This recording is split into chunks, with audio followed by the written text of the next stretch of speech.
is Galina. I want to tell you about something that happened in my life many years ago. I was working at the factory where I met Kalia. We started dating. Everything was good between us. Then we decided to get married. My parents gave us furniture. And with the money they gave us for the wedding, we were even able to buy a car. Everything was going great for us. And then 6 months later I found out I was pregnant. The question of whether to keep the baby or not, of course, was not an issue.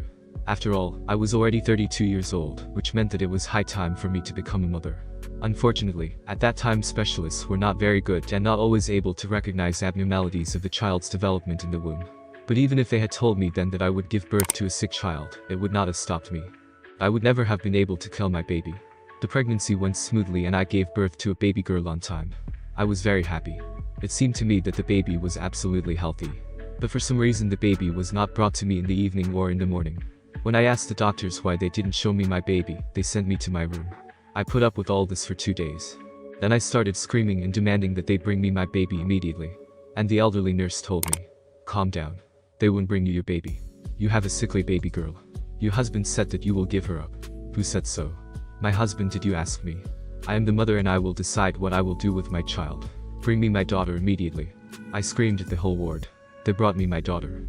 The doctors were not wrong. My baby girl had Down syndrome, but other than that she had no other diseases.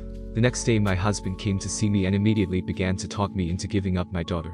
He said that we were going to have another baby, and that a child that sick was a burden for life. He threatened me that if I did not give up my daughter, he would simply divorce me.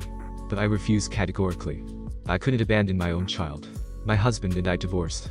Although he went around for a long time trying to convince me to give up my daughter. I put a lot of effort into raising my daughter to be a good person. My little Lisa was not a burden. Now I am retired. Lizochka works and helps me. I am very proud of my daughter. I'm very glad that I wasn't afraid of the difficulties and didn't give up on her. I was able to raise her to be a good person and a wonderful daughter.